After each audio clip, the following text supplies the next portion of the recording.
दोस्तों नमस्कार। आज मैं आपको बताऊंगा बोगनविलिया प्लांट के बारे में कि आप गमले में लगा कर रखे हैं तो उसमें फूल नहीं आ रहा है।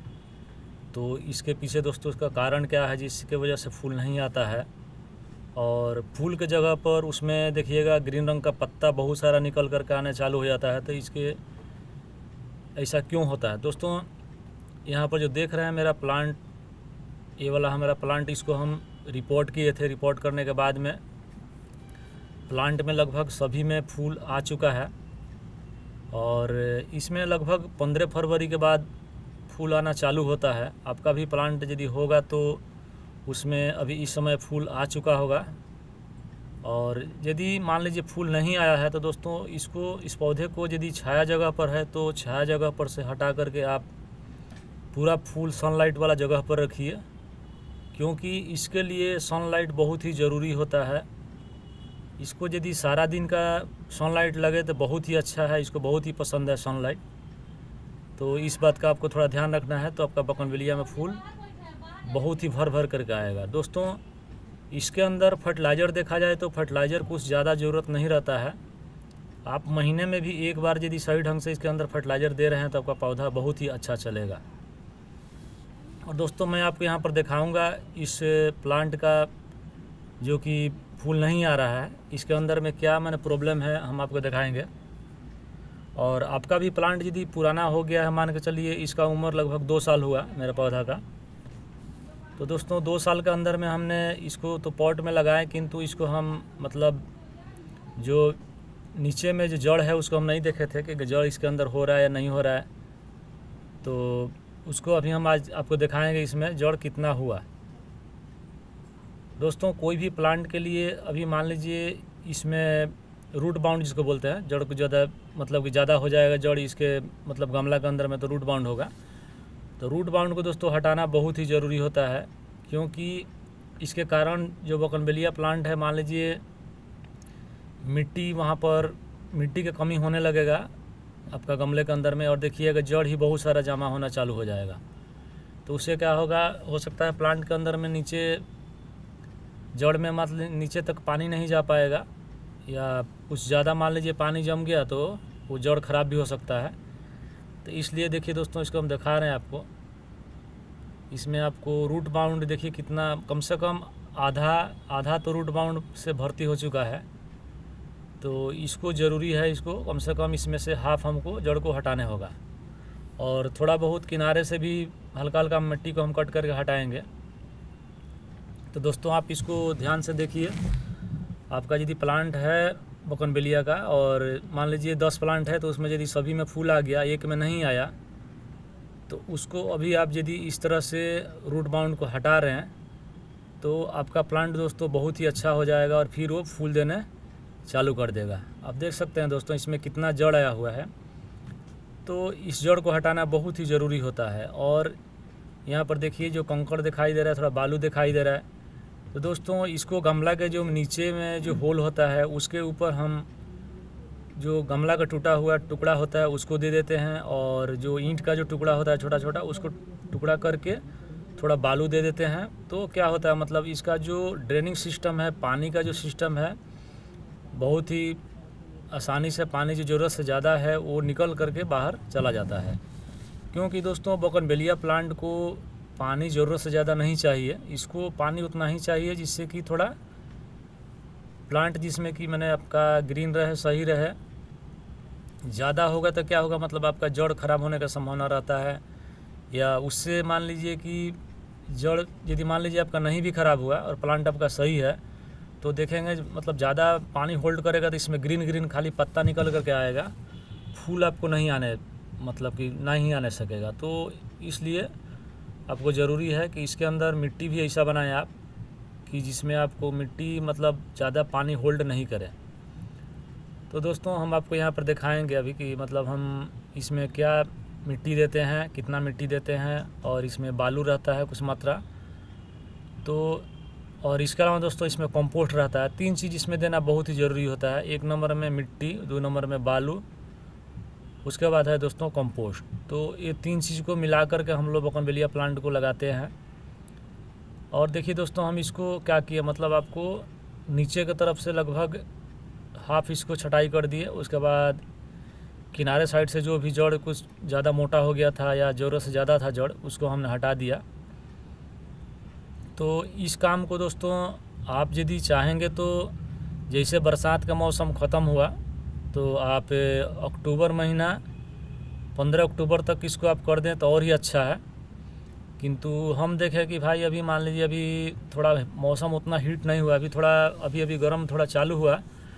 तो दोस्तों इस प्लांट को रिपोर्टिंग करने के बाद में हमको कहाँ रखना होगा, इस बात का ध्यान रखना होगा। कभी भी मान लीजिए थोड़ा ठंड का मौसम है तो चल जाएगा, या बरसात का मौसम है तो चल जाएगा, आप पौधे को कहीं भी रख सकते हैं। किंतु थोड़ा बहुत गर्म है दोस्तों, अभी मान लीजिए अभी तो मार्च महीना हुआ चालू, तो इसको हमको कम से कम 15 दिन के लिए शेड एरिया में रखने होगा, या कोई बड़ा सा पौधा है या कोई बड़ा सा वृक्ष है, पेड़ है, तो उसके नीचे में हम रखेंगे जहाँ पर कि सनलाइट इसके ऊपर डायरेक्ट नहीं लगे। दोस्तों कम से कम मिट्टी आपको मान के चलिए, लगभग मिट्टी आपको 3 भाग मान के चलिए, तीन भाग मिट्टी रहेगा और 3 भाग आपको दोस्तों थोड़ा बालू का मात्रा आप बढ़ा भी देंगे तो कोई दिक्कत नहीं होगा। मान के चलिए बालू आपका 4% भी रहेगा, तो 4 3 7, और इसके अलावा दोस्तों कंपोस्ट लगभग 3% रहेगा। तो 10 भाग आप यदि कर रहे हैं तो इस हिसाब से आपको मिट्टी को देना होगा। नहीं तो दोस्तों क्या करें, आप बालू हाफ कर लें, मिट्टी हाफ कर लें, हाफ, और उसके बाद जो 1 भाग बच जा रहा है तो उसमें आप कंपोस्ट दे दीजिए। तो उसमें आपको दोस्तों बहुत ही अच्छा प्लांट आपका होगा। बकरमेलिया प्लांट में पानी बिल्कुल ही नहीं ठहरेगा। और इसके अलावा दोस्तों आपके पास यदि कोयला है, यदि काठ लकड़ी का जो कोयला होता है, तो उसको यदि आप इसमें थोड़ा सा दे देते हैं तो आपका प्लांट के अंदर में जो जड़ में जो होता है, मतलब कि कोई फंगस लगने का खतरा नहीं रहेगा। और दोस्तों ये ग्रीन वाला जो देख रहे हैं, ये वाला साफ कंपनी का फंगीसाइड है, इसको हमने दे दिया क्योंकि अभी जो हम दोस्तों यहाँ पर जड़ का जो छटाई किए तो इसलिए इसका देना बहुत ही ज़रूरी है। क्योंकि जड़ जो है मान लीजिए कट करने के बाद में वहाँ पर होता क्या, जैसे मान लीजिए कोई भी डाल हम लोग काटते हैं तो उस पर थोड़ा फंगीसाइड लगा देते हैं। तो उसी तरह से दोस्तों इसको जो जड़ हम छटाई किए तो ये फंगीसाइड दे देने से वहाँ पर फंगस लगने का खतरा बिल्कुल नहीं रहेगा। और दोस्तों यहाँ पर मिट्टी देखिए, मिट्टी बिल्कुल ही भुरभुरा बन गया। यहाँ पर मिट्टी आपको थोड़ा भी पानी इसमें होल्ड नहीं ज़्यादा करेगा। जितना ही ज़रूरत होगा प्लांट को मान लीजिए अपना चलने के लिए उतना ही ये पानी लेगा, बाकी प्लांट से पानी जो है नीचे से इसको ड्रेन से बाहर चला जाएगा। तो दोस्तों ये बात का ज़रूरी है। तो आपका प्लांट यदि लगा रहे हैं तो आप इस बात का ध्यान रखिए कि आपका जो प्लांट का ड्रेनिंग सिस्टम सही रहे। और जो मिट्टी दिखाएं दोस्तों, हम आपको कम से कम मान लीजिए 1 भाग आप मिट्टी लिए, 1 भाग बालू लिए और 1 भाग कंपोस्ट लिए। आप उस नियम से भी आप अपने प्लांट को यदि लगा रहे हैं तो आपका बहुत ही अच्छा फूल देगा और वो बहुत ही सही चलेगा। दोस्तों हम जो लकड़ी का कोयला देखा है, आपके पास है तो आप दे सकते हैं, नहीं तो कोई ज़रूरी नहीं है। मेरे पास था तो हम थोड़ा सा इसमें दे दिए कि इसके अंदर मैंने फंगस का कोई ख़तरा नहीं रहेगा। दोस्तों हम इसको रिपोर्ट करने के बाद में इसमें हम पानी देंगे। पानी देना बहुत ही ज़रूरी होता है। पानी देने के बाद में हम इसको शेड एरिया में रखेंगे, छाया वाला जगह पर रख देंगे, और कम से कम इसको 15 दिन के लिए हमको छाया वाला जगह पर रखना है। उसके बाद इसमें जब जब ज़रूरत होगा थोड़ा थोड़ा पानी देंगे। मान के चलिए डेली दे रहे हैं पानी, देख लेंगे कि यदि पानी ये पौधा यदि सूख रहा है पानी तो थोड़ा थोड़ा देंगे, नहीं तो एक दिन हम बात करके पानी देंगे। दोस्तों इसमें हम देखिए इस प्लांट को हम इसको मतलब कि प्रूनिंग भी किए थे, मतलब कट किए थे, यानी कि जो ब्रांच ज़रूरत से ज़्यादा लंबा हो रहा है तो उसको हम कट कर दिए थे। दोस्तों जहाँ से हम कट किए ब्रांच को वहाँ से वो घना होकर के निकलेगा और बहुत सारा फूल देगा। और इसके अंदर दोस्तों इसमें हम मिट्टी आपको दिखा रहे हैं कि जो चीज़ हम आपको मिट्टी को दिखाएं अपने प्लांट के अंदर, सेम वही मिट्टी इसमें यूज किया हुआ है।